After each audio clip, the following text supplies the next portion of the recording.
E aí pessoal, continuando nossa série aqui no canal, hoje a gente vai falar de um assunto bem interessante que é o sacrifício de qualidade, né? Então o que seria o sacrifício de qualidade? O sacrifício de qualidade acontece quando um dos lados troca uma torre por um bispo ou um cavalo intencionalmente.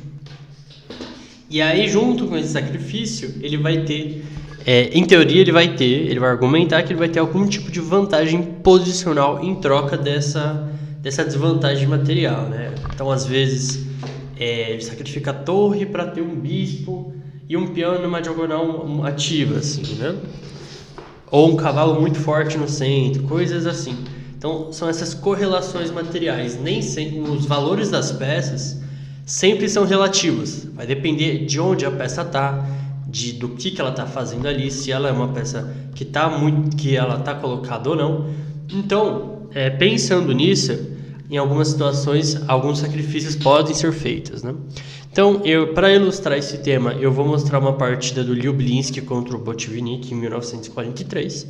Então, foi uma Ruy Lopes e foi uma variante das trocas aqui atrasada, né? Então, para quem não viu o vídeo de Ruy Lopes, se as brancas jogam bispo para C6 direto, peão por roque, as pretas podem defender com F6, né, e manter a cadeia unida, né, uma das variantes possíveis.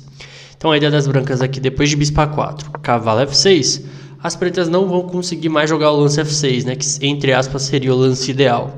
Então agora elas trocam C6, apesar de perder um tempo, né, D toma C6, tomou de B o Botvinnik ainda, para evitar, e agora as pretas não conseguem mais jogar o lance F6, né. Seguiu o cavalo C3, defendendo o peão. Então, sempre que defender o peão, vai estar ameaçando o E5. Defendeu. D4. Cavalo D7, que pode ser discutível a justificativa desse lance, porque agora a estrutura das pretas está toda quebrada, né? Seguiu D por E5, D por E5, roque. Bispo D6, né? Terminando o desenvolvimento. E agora que o cavalo está aqui, sempre que tivesse, no geral, sempre que o cavalo tiver limitado assim pelos peões do adversário, né? Então, nesse tipo de situação, é melhor o cavalo tentar achar uma casa melhor aqui. Pensando nisso, o Lublinski jogou o cavalo E2 aqui, né? A ideia é levar o cavalo para G3 e agora ele pode até ter algumas casas úteis ali. Seguiu torre B8, B3, torre E8, bispo E3 e aí G6, aí de novo, né? Tá limitado pelo peão do adversário. Mas às vezes não tem jeito, né? Aqui talvez uma manobra interessante fosse cavalo D2 seguido de cavalo C4, né? Era bem para pressionar o bispo, né? O cavalo fica numa casa muito bem colocado, parece interessante. Mas aí seguiu C3, A5, dama C2, dama E7, torre de FD1, e aí veio o cavalo C5 ativando o cavalo. As pretas podem ter algumas ideias de A4 ou principalmente cavalo E6, cavalo D4. Tem algumas ideias envolvendo o bispo G4 aqui também. Então veio o cavalo E1, veio o cavalo E6, cavalo D3, cavalo F4, convidando as simplificações, né? Porque se jogar, acho que bispo por, peão por, aí caiu o peão de E4, né? Então só para ilustrar, acaba caindo o peão de E4. Não, tem torre E1. Então F3 aqui provavelmente é mais forte, né? Para quebrar, tentar debilitar o rei das brancas, né? Então não é uma troca boa. Então seguiu F3, mantendo a estrutura unida. Bispo A6, C4, né? Então colocou todos os peões na casa branca, faz sentido. E aí veio o C5, né? Possivelmente o Botvinnik queria jogar cavalo E6, cavalo D4 em algum momento. Veio dama D2, atacando o peão de A5. E aí ele é meio que obrigado a jogar cavalo por D3 agora, né? Porque se joga cavalo E6, né, para evitar a troca, cai o peão de A5, né? Porque está atacando o peão de F4 também.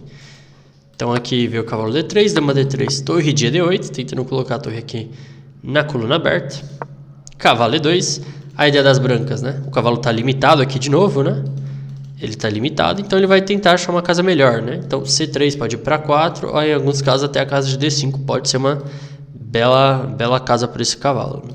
Seguiu C6 justamente para controlar a casa de D5, então aqui a estrutura tá ruim, a estrutura de peões das pretas é uma estrutura ruim, mas ela tá funcionando relativamente bem aqui. Seguiu o cavalo C3, bispo C7, e aí atacando a dama, e aí veio dama C2, né? E aqui tem um problema a posição das pretas. que é justamente a estrutura, né? O bispo de A6 não está bem colocado aqui, provavelmente ele vai ter que voltar para C8 para tentar achar uma diagonal melhor, né? O bispo de C7 também não é tão bom assim, tá uma peça bem ruim. E tem a estrutura que está quebrada, né? Então, tipo, tá meio fácil de atacar, né? Então, para ilustrar, por exemplo, rei H8, por exemplo, dama F2 é uma ideia, cavalo A4 é outra ideia, seguido de dama C3 e martelar o peão de A5, né? Então tá ficando difícil aqui a posição das pretas. Só que aqui o Botvinnik veio com uma ideia interessante, né? Uma ideia bem criativa também, né? Porque aqui ele jogou torre D4, sacrificando a qualidade, né? Então ele está entregando material por uma compensação que a gente pode discutir, né?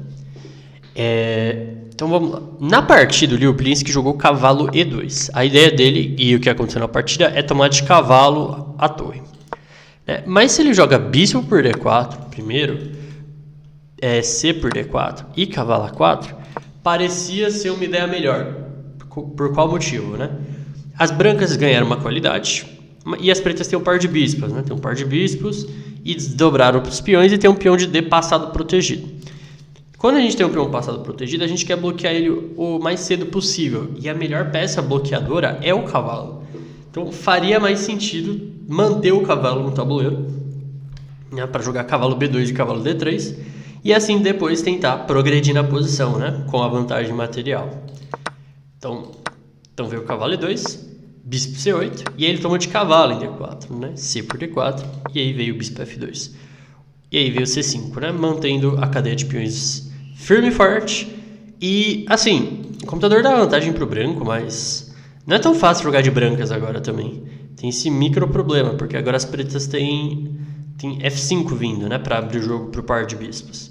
Então aqui provavelmente as pretas têm certa compensação pelo material. Então veio a torre F1, F5 para abrir a posição para os par de bispos, bispo G3, bispo D7, torre de AD1. Então, e o cavalo em D3, né? Vamos voltar um pouquinho ali, só para ver o que aconteceria se as pretas tentassem o mesmo plano aqui. E aí cavalo D3, né? O cavalo em D3, ele fica atacando os peões de C5 e E5, né? Então, e aí não ia ser tão fácil para as pretas conseguirem jogar tipo um lance como F5, porque aí torre 1, né? E aí o cavalo, se F por E4, por exemplo, dá para jogar tanto F por E4, tanto torre por E4 aqui. E tentar explorar o peão de E5 que ficou atrasado agora, né? E justamente porque o cavalo ficou no tabuleiro. O cavalo ataca o peão de E5. O bispo não consegue, né? E o bispo está muito limitado. Veio o bispo G3, torre de AD1 e aí veio F4. E agora as pretas fecham totalmente o centro, né? As torres não têm colunas abertas, então as torres não estão jogando aqui. Mal dá para sentir a falta de material das pretas agora. E aqui veio o G5, né? O Botvinnik vai começar uma avalanche aqui na ala do rei. G4, tentando evitar, mas aí veio o FG3, H por G3.